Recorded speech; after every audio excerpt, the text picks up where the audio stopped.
Hi everyone, thank you very much for stopping by and returning to the old world. With the upcoming release of Warhammer Quest, albeit being strongly tied to Age of Sigmar rather than the old world, I've been thinking.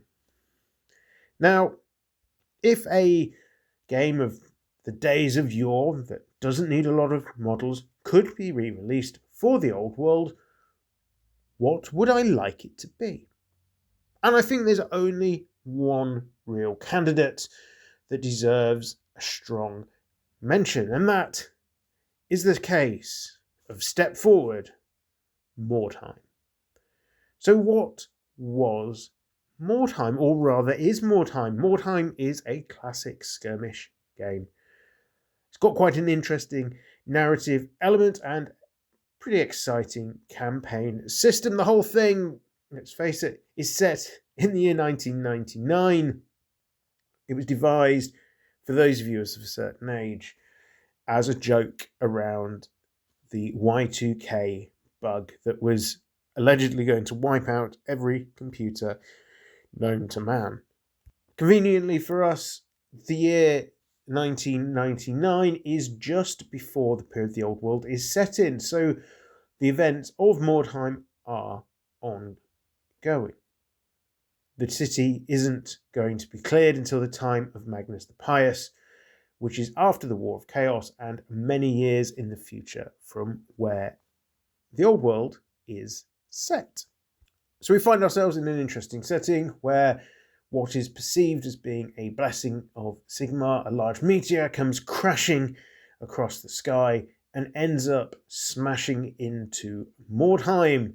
This isn't a blessing from the Emperor, however, and pretty much wrecks the entire settlement, leaving behind vast swathes of something called Weirdstones.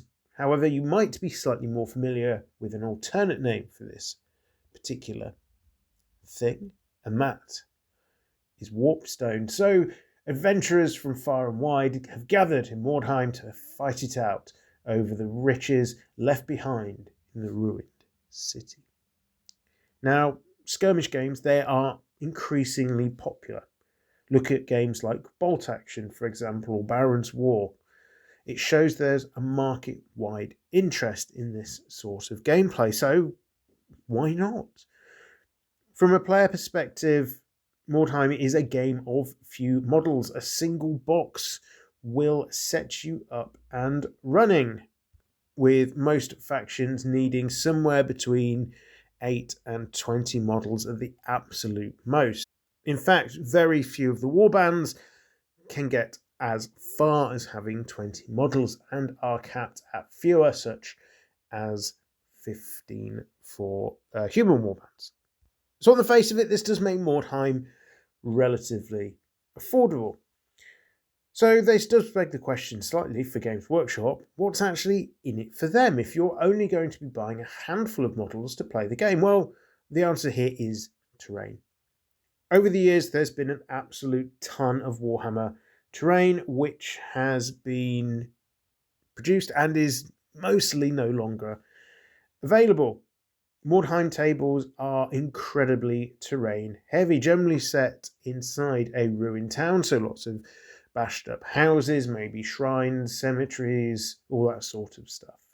But there is the option for campaigns outside of the city, so there was a pack, I think, for Lustria, for example, which introduced swamps and woodland and all this sort of thing. I should say jungle, really, rather than woodland. But overall, Games Workshop produced a lot of terrain, so it's not beyond the wit of man for them to re-release a little bit of that. They almost certainly will have the molds, etc., floating around. Now, I hear you cry, what about the MDF terrain? There's loads of that. And yes, there absolutely is loads of MDF terrain on the market that's relatively sturdy, relatively straightforward to put together and paint. However, most of the MDF terrain available is actually not all that cheap. For a mid-sized building, you're looking at something in the region of £15 to £20 for something that is made of card, well, MDF. So if you want something a little bit sturdier and made of, say, plastic. If they were able to come out at a reasonable price point that wasn't that much higher than 20 quid, so say 25, £30 for a model, I think you would definitely get people opting for the official Warhammer terrain rather than plying their trade through MDF. And of course, any terrain we bought from Games Workshop would have double value if we're an old world player, because we can use it as tabletop terrain for our bigger games as well. For me, I think Mordheim is a gateway opportunity. It allows people to dip their toes into the lore of Warhammer with smaller games, with just a handful of models, because let's face it, if you play at a club or a store or something like that, they're probably going to have terrain to help you out getting those models onto the tabletop and enjoying the game. And once you've got one warband, if you're enjoying the games, well, you're probably going to go out and buy some more, or thinking about the narrative, start building out the stories of your warband leaders, etc., and turning them into generals, perhaps with the border patrol force, one of the border march forces, from the War of Cetra's Fury, and maybe then into a 1,500, 2,000 point army. I've talked a lot about Mordheim, so why not another game? Well, what is there out there really? Man of War. It's a game I saw a little bit of when I was very young. Never played this one. Do appreciate its successor, Dreadfleet, was pretty much a flop.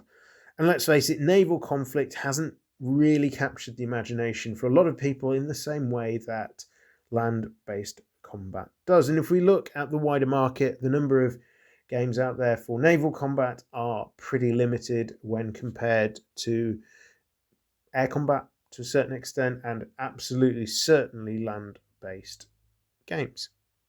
So I think we can rule out Man of War.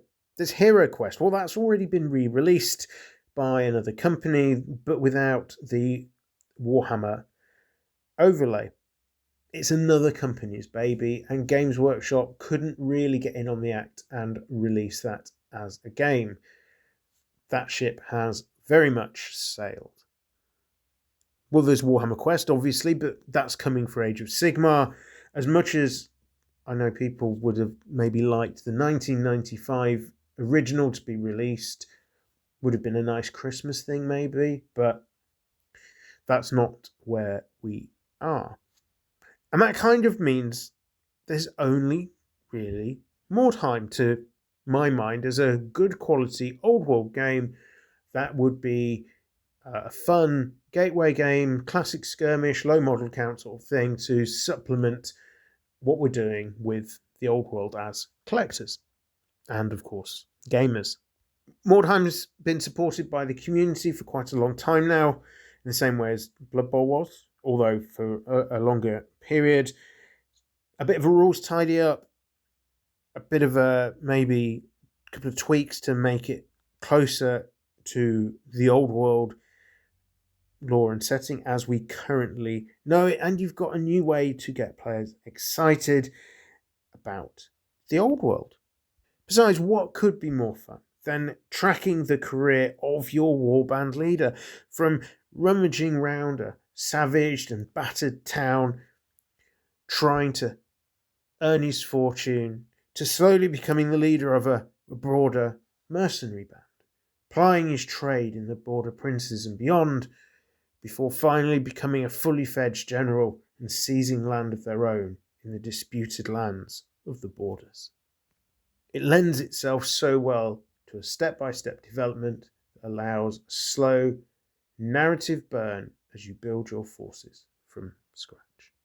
But tell me, what do you think? Is there a game you would like to see from Warhammer's past which you think would add real value to the old world setting? Do let me know down in the comments below. Is it Mordheim? Is it something else?